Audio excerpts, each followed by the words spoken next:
कृष्ण। ओम नमो भगवते वासुदेवाय। ओम नमो भगवते वासुदेवाय। ओम नमो भगवते वासुदेवाय।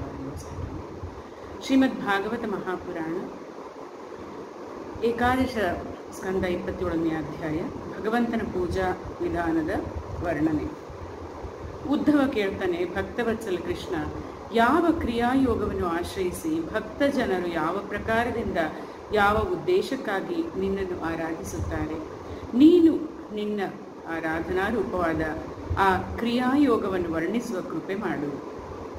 ದೇವರ್ಷಿಗಳಾದ ನಾರದರು, ಭಗವಾನ್ ವೇದವ್ಯಾಸರು, ಆಚಾರ್ಯ ಬೃಹಸ್ಪತಿಯರು ಮುಂತಾದ ದೊಡ್ಡ ದೊಡ್ಡ ಋಷಿಮುನಿಗಳು ಕ್ರಿಯಾಯೋಗದ ಮೂಲಕ ನಿನ್ನ ಆರಾಧನೆಯು ಮನುಷ್ಯರ ಪರಮ ಯಶಸ್ಸಿನ ಸಾಧನೆ, ಶ್ರೇಯಸ್ಸಿನ ಸಾಧನೆಯಾಗಿದೆ ಎಂದು ಪದೇ ಪದೇ ಹೇಳ್ತಾರೆ.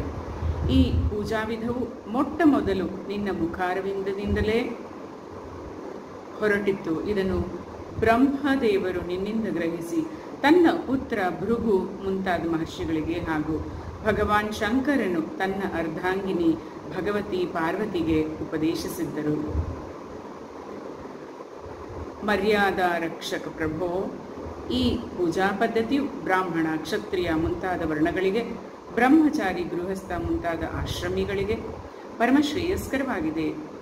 ಸ್ತ್ರೀ ಶೂದ್ರಾದಿಗಳಿಗಾಗಿಯೂ ಇದು ಎಲ್ಲಕ್ಕಿಂತ ಶ್ರೇಷ್ಠ ಸಾಧನ ಪದ್ಧತಿಯಾಗಿದೆ ಎಂದು ನಾನು ತಿಳಿಯುತ್ತೇನೆ. ಕಮಲನಯನ ಶ್ಯಾಮಸುಂದರ, ನೀನು ಶಂಕರಾದಿ ಜಗದೀಶ್ವರರಿಗೂ ಈಶ್ವರನಾಗಿರುವೆ.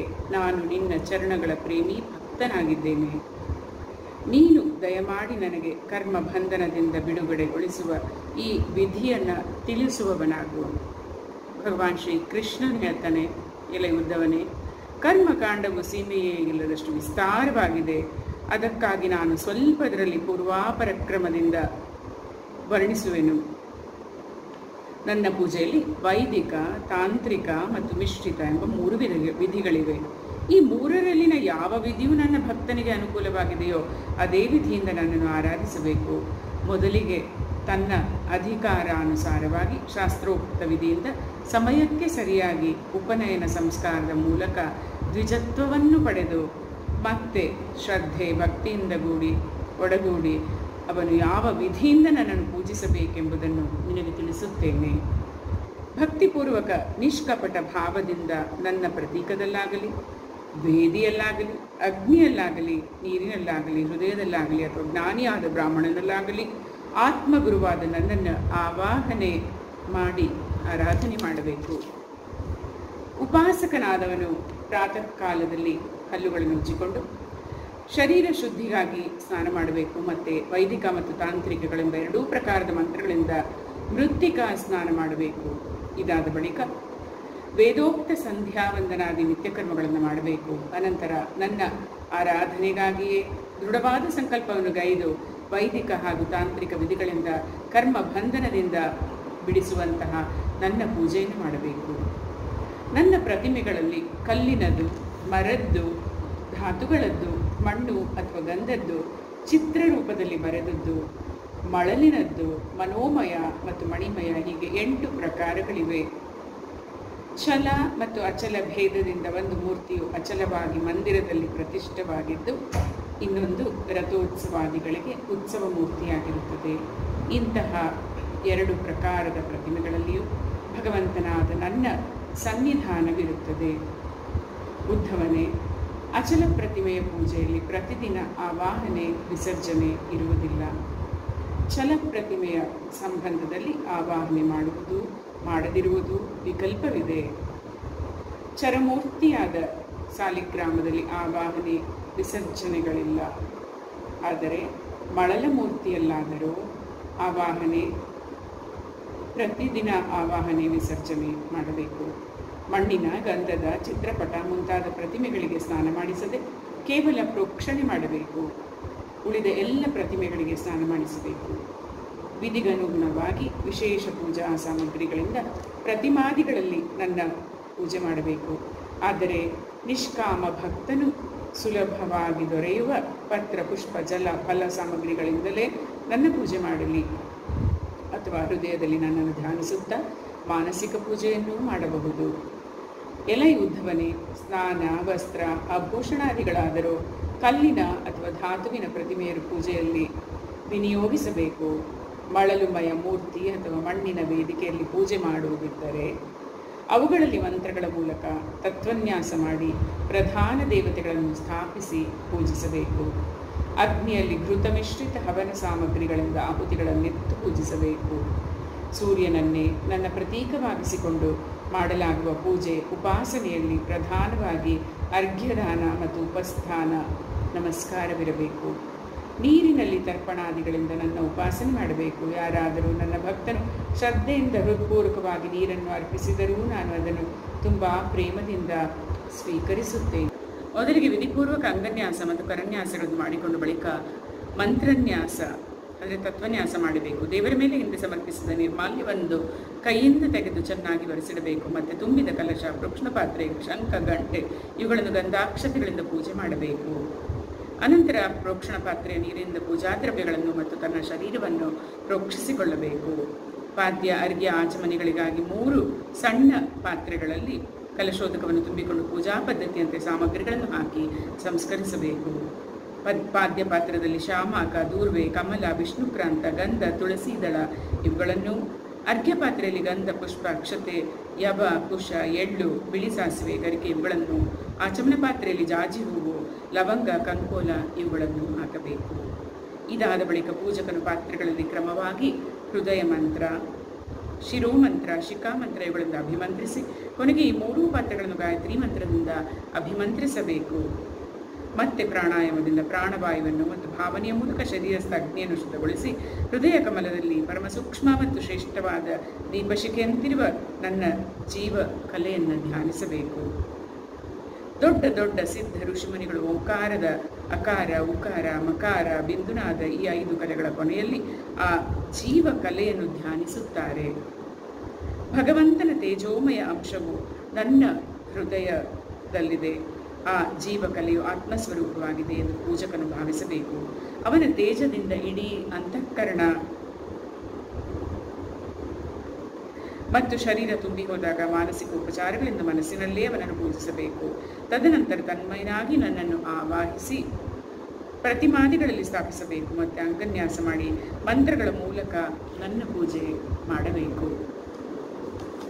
ಎಲೆ ಉದ್ಧವನೇ, ನನ್ನ ಸಿಂಹಾಸನದಲ್ಲಿ ಧರ್ಮವೇ, ಆದಿಗುಣಗಳನ್ನು ಮತ್ತು ವಿಮಲಾ ಮೊದಲಾದ ನವಶಕ್ತಿಗಳನ್ನು ಕಲ್ಪಿಸಿ ಆವಾಹಿಸಬೇಕು. ಅಂದರೆ ಪೀಠದ 4 ಮೂಲೆಗಳಲ್ಲಿ ಧರ್ಮ, ಜ್ಞಾನ, ವೈರಾಗ್ಯ, ಐಶ್ವರ್ಯ ಈ 4 ಕಾಲುಗಳಿವೆ. ಅಧರ್ಮ, ಅಜ್ಞಾನ, ಅವೈರಾಗ್ಯ, ಅನೈಶ್ವರ್ಯ ಎಂಬ 4 ದಿಕ್ಕುಗಳಲ್ಲಿ 4 ದಂಡಗಳಿವೆ.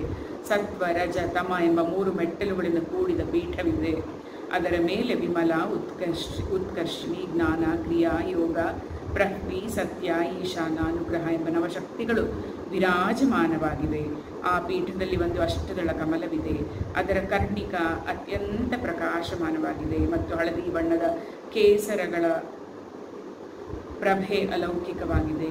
ಆಸನದ ಸಂಬಂಧವಾಗಿ ಹೀಗೆ ಭಾವನೆ ಮಾಡಿ ಪಾದ್ಯ, ಅರ್ಘ್ಯ, ಆಚಮನ ಮುಂತಾದ ಉಪಚಾರಗಳನ್ನು ಅರ್ಪಿಸಬೇಕು. ಬಳಿಕ ಭೋಗ ಮತ್ತು ಮೋಕ್ಷದ ಸಿದ್ಧಿಗಾಗಿ ವೈದಿಕ ತಾಂತ್ರಿಕ ವಿಧಿಯಿಂದ ನನ್ನನ್ನು ಪೂಜಿಸಬೇಕು. ಸುದರ್ಶನ ಚಕ್ರ, ಪಾಂಚಜನ್ಯ, ಶಂಖ, ಕೌಮೋದಕಿ, ಗದೆ, ಖಡ್ಗ, ಬಾಣ, ಧನುಸ್ಸು, ಹಲ, ಮುಸಲ ಎಂಬ 8 ಆಯುಧಗಳನ್ನು 8 ದಿಕ್ಕುಗಳಲ್ಲಿಯೂ ಪೂಜಿಸಬೇಕು. ಕೌಸ್ತುಭಮಣಿ, ವೈಜಯಂತಿ ಮಾಲೆ, ಶ್ರೀವತ್ಸಲಾಂಛನ ವಕ್ಷಸ್ಥಳದ ಯಥಾಸ್ಥಾನದಲ್ಲಿ ಪೂಜಿಸಬೇಕು.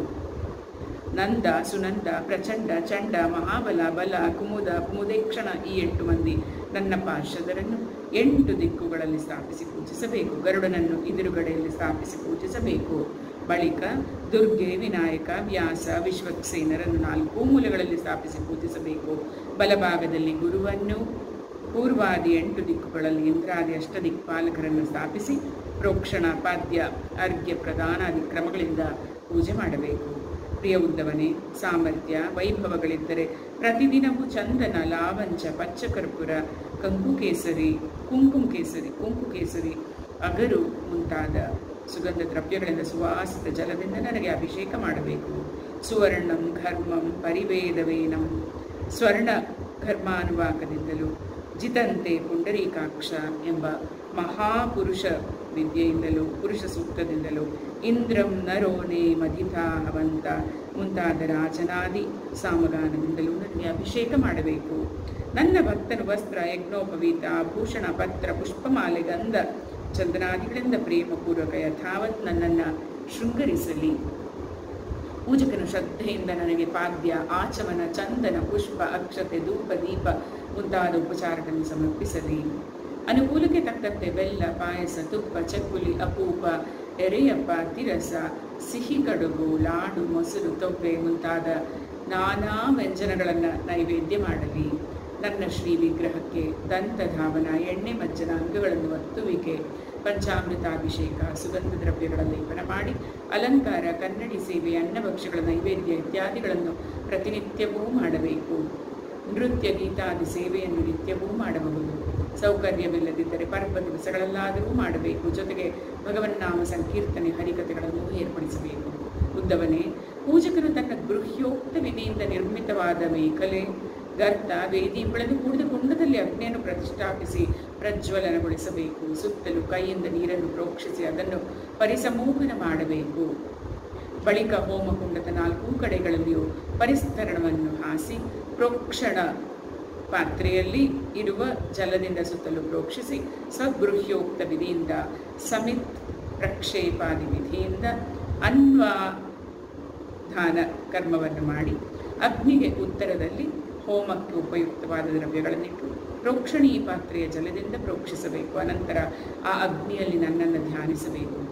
ಪುಟಕ್ಕೆ ಹಾಕಿದ ಬಂಗಾರದ ಹೊಂಬಣ್ಣದಿಂದ ಬೆಳಗುವ ಶರೀರದಿಂದ ಕೂಡಿರುವ ಶಂಖ ಚಕ್ರ ಗದೆ ಪದ್ಮ ಇವುಗಳಿಂದ ಸಮಲಂಕೃತವಾದ 4 ಭುಜಗಳಿಂದ ಶೋಭಾಯಮಾನವಾದ ಶಾಂತವಾದ ಮುಖಭಾವದಿಂದಿರುವ ಕಮಲದ ಕೇಸರದಂತೆ ನವುರಾಗಿರುವ ಪೀತಾಂಬರವನ್ನು ಹುಟ್ಟಿರುವ ಕಿರೀಟ ಕಂಕಣ ಕಟಿಸೂತ್ರ ಭುಜಕೀರ್ತಿಗಳಿಂದ ಕಂಗೊಳಿಸುತ್ತಿರುವ ವಕ್ಷಸ್ಥಲದಲ್ಲಿ ಶ್ರೀವತ್ಸ ಲಾಂಛನವನ್ನು ಕೌಸ್ತುಭ ಮಣಿಯನ್ನು ವನಮಾಲೆಯನ್ನೂ ಧರಿಸಿರುವ ನನ್ನ ದಿವ್ಯ ಮಂಗಳ ವಿಗ್ರಹವನ್ನು ಧ್ಯಾನಿಸಬೇಕು.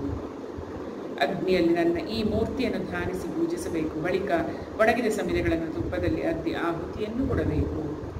ಆಜ್ಯ ಭಾಗ ಮತ್ತು ಆಘಾರವೆಂಬ 2 ಆಹುತಿಗಳಿಂದ ಹವನ ಮಾಡಬೇಕು. ಬಳಿಕ ತುಪ್ಪದಲ್ಲಿ ಅದ್ದಿ ಬೇರೆ ಹವನ ದ್ರವ್ಯಗಳಿಂದ ಆಹುತಿಗಳನ್ನು ಕೊಡಬೇಕು. ಇದಾದ ಬಳಿಕ ತನ್ನ ಇಷ್ಟ ಮಂತ್ರದಿಂದ ಅಥವಾ ಓಂ ನಮೋ ನಾರಾಯಣ ಎಂಬ ನಾರಾಯಣಾಯ ಈ ಅಷ್ಟಾಕ್ಷರ ಮಂತ್ರದಿಂದ ಮತ್ತು ಪುರುಷ ಸೂಕ್ತದ 16 ಮಂತ್ರಗಳಿಂದ ಹವನ ಮಾಡಬೇಕು. ಬುದ್ಧಿವಂತನಾದವನು ಧರ್ಮಾದಿ ದೇವತೆಗಳಿಗೂ ವಿಧಿಪೂರ್ವಕ ಮಂತ್ರಗಳಿಂದ ಆಹುತಿಯನ್ನು ನೀಡಿ ಕೊನೆಯಲ್ಲಿ ಸ್ವಿಷ್ಟಕೃತ್ ಆಹುತಿಯನ್ನು ಕೊಡಬೇಕು. ಹೀಗೆ ಅಗ್ನಿಯಲ್ಲಿ ಅಂತರ್ಯಾಮಿಯಾಗಿ ಸ್ಥಿತನಾದ ಭಗವಂತನ ಪೂಜೆ ಮಾಡಿ ಅವನಿಗೆ ನಮಸ್ಕರಿಸಬೇಕು. ನಂದ ಸುನಂದ ಮುಂತಾದ ಪಾರ್ಶ್ವದರಿಗೆ 8 ದಿಕ್ಕುಗಳಲ್ಲಿ ಹವನಾಂಗ ಪಾಯಸ ಬಲಿಯನ್ನು ಅರ್ಪಿಸಬೇಕು. ಬಳಿಕ ಪ್ರತಿಮೆಯ ಮುಂದೆ ಕುಳಿತು ಪರಬ್ರಹ್ಮ ಸ್ವರೂಪಿ ಭಗವಾನ್ ನಾರಾಯಣನನ್ನು ಸ್ಮರಿಸಬೇಕು ಮತ್ತು ಭಗತ್ ಸ್ವರೂಪ ಮೂಲಮಂತ್ರ ಓಂ ನಮೋ ನಾರಾಯಣಾಯ ಇದರ ಜಪ ಮಾಡಬೇಕು. ಇದಾದ ನಂತರ ಭಗವಂತನಿಗೆ ಹಸ್ತ ಪ್ರಕ್ಷಾಳನ ಮುಖ ಪ್ರಕ್ಷಾಳನ ಆಚಮನವನ್ನು ನೀಡಿ ಅವನಿಗೆ ಅವನ ಪ್ರಸಾದವನ್ನು ವಿಶ್ವಕ್ಸೇನನಿಗೆ ಅರ್ಪಿಸಬೇಕು. ಬಳಿಕ ತನ್ನ ಇಷ್ಟ ದೇವರಿಗೆ ಮುಖವಾಸಕ್ಕಾಗಿ ಸುಗಂಧಿತ ತಾಂಬೂಲವನ್ನು ಅರ್ಪಿಸಿ ಮಂತ್ರಪುಷ್ಪವನ್ನು ಸಮರ್ಪಿಸಬೇಕು. ನನ್ನ ಲೀಲೆಗಳನ್ನು ಹಾಡುತ್ತಾ ಅದನ್ನು ವರ್ಣಿಸಬೇಕು. ನನ್ನ ಲೀಲೆಗಳನ್ನು ಅಭಿನಯದ ಮೂಲಕ ತೋರಿಸಬೇಕು. ಪ್ರೇಮೋನ್ಮತ್ತರಾಗಿ ನರ್ತಿಸಬೇಕು. ನನ್ನ ಲೀಲಾಕಥೆಗಳನ್ನು ಸ್ವತಃ ಕೇಳುತ್ತಾ ಇತರರಿಗೂ ಹೇಳಬೇಕು. ಆನಂದ ಪರವಶನಾಗಿ ಹೀಗೆ ನನ್ನ ಶ್ರೀ ವಿಗ್ರಹದಲ್ಲೇ ತನ್ಮಯನಾಗಿ ಮುಹೂರ್ತ ಕಾಲವನ್ನು ಕ್ಷಣದಂತೆ ಕಳೆಯಬೇಕು. ಪ್ರಾಚೀನ ರುಚಿಮುನಿಗಳಿಂದ ರಚಿಸಲ್ಪಟ್ಟ ಮತ್ತು ಪ್ರಾಕೃತ ಭಕ್ತರಿಂದ ಹಾಡಲ್ಪಟ್ಟ ಚಿಕ್ಕ ದೊಡ್ಡ ಸ್ತೋತ್ರಗಳಿಂದ ನನ್ನನ್ನು ಸ್ತುತಿಸಿ ಭಗವಂತ ನನ್ನ ಮೇಲೆ ಪ್ರಸನ್ನನಾಗು, ನನಗೆ ನಿನ್ನ ಕೃಪಾ ಪ್ರಸಾದವನ್ನು ಕರುಣಿಸು ಎಂದು ಪ್ರಾರ್ಥಿಸಬೇಕು. ಬಳಿಕ ದಂಡವತ್ ಸಾಷ್ಟಾಂಗ ಪ್ರಣಾಮ ಮಾಡಬೇಕು. ಅರ್ಚಕನು ತನ್ನ ಶಿರಸ್ಸನ್ನು ನನ್ನ ಪಾದಗಳ ಮೇಲೆ ಇರಿಸಿಕೊಂಡು ಬಲಗೈಯಿಂದ ನನ್ನ ಬಲಗಾಲನ್ನು ಎಡಗೈಯಿಂದ ಎಡಗಾಲನ್ನು ಹಿಡಿದು ಭದ್ರವಾಗಿ ಹಿಡಿದುಕೊಂಡು ಭಗವಂತ, ಈ ಸಂಸಾರ ಸಾಗರದಲ್ಲಿ ನಾನು ಮುಳುಗುತ್ತಿದ್ದೇನೆ. ಮೃತ್ಯುರೂಪಿ ಗ್ರಹವು ನನ್ನ ಬೆನ್ನ ಹಿಂದೆ ಬಿದ್ದಿದೆ. ನಾನು ಭಯಗೊಂಡು ನಿನ್ನಲ್ಲಿ ಶರಣಾಗಿದ್ದೇನೆ. ಓ ಪ್ರಭುವೇ, ನೀನು ನನ್ನನ್ನು ಕಾಪಾಡು ಎಂದು ಪ್ರಾರ್ಥಿಸಿಕೊಳ್ಳಬೇಕು. ಹೀಗೆ ದೈನ್ಯದಿಂದ ಪ್ರಾರ್ಥನೆಯನ್ನು ಸಲ್ಲಿಸಿ ನನಗೆ ಸಮರ್ಪಿತವಾದ ಪುಷ್ಪ ಮಾಲಿಕೆಯನ್ನು ನಾನೇ ಕೈಯಾರೆ ಕೊಟ್ಟ ಪ್ರಸಾದವನ್ನು ತಿಳಿದು ಕಣ್ಣಿಗೊತ್ತಿಕೊಂಡು ತಲೆಯ ಮೇಲೆ ಹೊತ್ತುಕೊಳ್ಳಬೇಕು. ವಿಸರ್ಜನೆ ಮಾಡಬೇಕಿದ್ದರೆ ಶ್ರೀ ವಿಗ್ರಹದಲ್ಲಿರುವ ದಿವ್ಯ ಜ್ಯೋತಿಯು ಹೊರ ಬರುತ್ತಿರುವುದೆಂದು, ತನ್ನ ಭಕ್ತನ ಹೃತ್ಕಮಲದಲ್ಲಿರುವ ಜ್ಯೋತಿಯೊಡನೆ ಲೀನವಾಗುತ್ತಿರುವುದೆಂದು ಭಾವಿಸಿಕೊಂಡು ವಿಸರ್ಜನಾ ಮಂತ್ರವನ್ನು ಹೇಳಬೇಕು. ಉದ್ದವನೇ, ನನ್ನ ಅರ್ಚನೆಗೆ ಹೇಳಿರುವ ಹಲವಾರು ಪ್ರತಿಮೆಗಳಲ್ಲಿ ಯಾವ ಪ್ರತಿಮೆಯಲ್ಲಿ ಯಾವಾಗ ಪೂಜೆ ಮಾಡಲು ಶ್ರದ್ಧೆ ಉಂಟಾಗುವುದೋ ಆಗಲೇ ಆ ಪ್ರತಿಮೆಯಲ್ಲಿ ನನ್ನನ್ನು ಅರ್ಚಿಸಬೇಕು. ಪ್ರತಿಮೆಗಳಲ್ಲಿ ಯಾವುದೇ ತಾರತಮ್ಯವಿಲ್ಲ. ಸರ್ವಾತ್ಮನಾದ ನಾನು ಸಕಲ ಪ್ರಾಣಿಗಳಲ್ಲಿಯೂ ಸಕಲ ಪ್ರಾಣಿಗಳ ಹೃದಯದಲ್ಲಿಯೂ ಸರ್ವದಾ ನೆಲೆಸಿರುತ್ತೇನೆ. ಎಲೈ ಉದ್ಧವ, ಈ ಪ್ರಕಾರ ವೈದಿಕ ತಾಂತ್ರಿಕ ಕ್ರಿಯಾಯೋಗದ ಮೂಲಕ ನನ್ನನ್ನು ಪೂಜಿಸುವ ಮನುಷ್ಯನು ಈ ಲೋಕ ಮತ್ತು ಪರಲೋಕದಲ್ಲಿ ನನ್ನಿಂದ ಅಭೀಷ್ಟವನ್ನು ಪಡೆದುಕೊಳ್ಳುತ್ತಾನೆ. ಉಪಾಸಕನು ಸಮರ್ಥನಾಗಿದ್ದರೆ ನನ್ನ ಸುಂದರ ಸದೃಢವಾದ ಮಂದಿರವನ್ನು ಕಟ್ಟಿ ಅದರಲ್ಲಿ ನನ್ನ ಪ್ರತಿಮೆಯನ್ನು ಪ್ರತಿಷ್ಠಾಪಿಸಲಿ. ಸುತ್ತಲೂ ರಮ್ಯವಾದ ಉದ್ಯಾನವನಗಳನ್ನು ನಿರ್ಮಿಸಲಿ. ನಿತ್ಯ ಪೂಜೆ, ನಿತ್ಯೋತ್ಸವ, ರಥೋತ್ಸವಗಳಿಗೆ ಬೇಕಾದ ವ್ಯವಸ್ಥೆ ಮಾಡಲಿ. ನನ್ನ ನಿತ್ಯ ಪೂಜೆ, ಪರ್ವ ದಿವಸಗಳಲ್ಲಿ ವಿಶೇಷ ಪೂಜೆ, ನಿತ್ಯೋತ್ಸವ, ರಥೋತ್ಸವಗಳು ಅವಿಚ್ಛಿನ್ನವಾಗಿ ನಡೆದುಕೊಂಡು ಹೋಗಲು ಶ್ರೀಮಂತರಾದ ಭಕ್ತರು ಹೊಲ ಗದ್ದೆಗಳನ್ನು, ಅಂಗಡಿಗಳನ್ನು, ಗ್ರಾಮ ಪಟ್ಟಣಗಳನ್ನು ಉಂಬಳಿಯಾಗಿ ಕೊಡಬೇಕು. ಇದರಿಂದ ಅವರಿಗೆ ನನ್ನ ಸಮಾನವಾದ ಐಶ್ವರ್ಯವು ನನ್ನ ಅನುಗ್ರಹದಿಂದ ದೊರೆಯುತ್ತದೆ. ನನ್ನ ವಿಗ್ರಹ ಪ್ರತಿಷ್ಠಾಪನೆಯಿಂದ ಪೃಥ್ವಿಯ ಏಕಛತ್ರ ರಾಜ್ಯ, ಮಂದಿರ ನಿರ್ಮಾಣದಿಂದ ತ್ರೈಲೋಕ್ಯದ ರಾಜ್ಯ, ಪೂಜಾದಿಗಳ ವ್ಯವಸ್ಥೆ ಮಾಡಿದವರಿಗೆ ಬ್ರಹ್ಮಲೋಕ ಮತ್ತು ಮೂರನ್ನೂ ಮಾಡಿದಾಗ ನನ್ನ ಸಾರೂಪ್ಯವನ್ನು ಪಡೆದುಕೊಳ್ಳುವನು. ನಿಷ್ಕಾಮ ಭಾವದಿಂದ ನನ್ನ ಪೂಜೆ ಮಾಡುವವನಿಗೆ ನನ್ನ ಭಕ್ತಿಯೋಗವು ಪ್ರಾಪ್ತವಾಗುತ್ತದೆ.